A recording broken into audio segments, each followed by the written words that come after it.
Sandra Dewi kelelahan setelah 10 jam diperiksa Kejagung terkait aset. Sandra Dewi merasa sangat kelelahan setelah menjalani pemeriksaan selama 10 jam oleh penyidik Kejaksaan Agung terkait aset-asetnya. Hal ini disampaikan oleh kuasa hukum suaminya, Harvey Moise, yaitu Haris Arthur. Sejak suaminya terlibat dalam kasus korupsi PT Timah, Sandra Dewi seringkali harus memenuhi panggilan Kejaksaan Agung untuk memberikan keterangan tentang aset-aset yang dimiliki suaminya.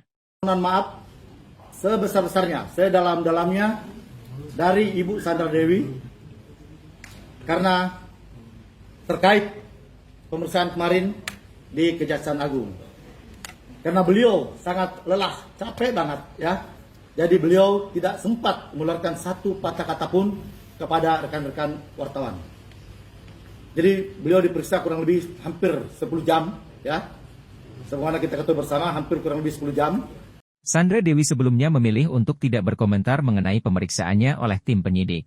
Namun, kali ini ia mengungkapkan pengalamannya setelah pemeriksaan yang dilakukan pada Rabu, 15 Mei 2024. Pada pemeriksaan kedua ini, terkait kasus korupsi di PT Timah yang menjerat Harvey Moise sebagai tersangka, Sandra Dewi menghadapi 40 pertanyaan dari penyidik Kejagung. Saya sempat bertanya kepada beliau, ada sekitar 40 pertanyaan yang diajukan oleh tim penyidik, kata Haris Arthur ketika ditemui di kawasan Kebon Jeruk, Jakarta Barat, pada Kamis, 16 Mei 2024. Pertanyaannya seputar klarifikasi sebagaimana yang disampaikan oleh Pak Dirdik, untuk mengklarifikasi mana aset yang diperoleh sebelum menikah dan setelah menikah hingga tahun 2018 ke atas.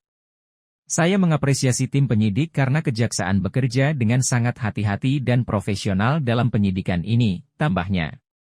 Haris menyampaikan bahwa Sandra Dewi sangat kelelahan setelah menjalani pemeriksaan yang berlangsung sekitar 10 jam. Tidak ada perbedaan, cuma kemarin beliau sangat kelelahan. Makanya beliau meminta saya untuk menyampaikan permohonan maaf kepada rekan-rekan wartawan, ujarnya. Beliau hanya memperlihatkan berkas-berkas data. Jadi ada pernyataan yang telah diteliti dan diminta pendukungnya oleh Kejaksaan. Misalnya, kalau Bu Sandra punya rumah, mana data-data pendukungnya, itu saja yang diklarifikasi, tandasnya. Jangan lupa subscribe sob.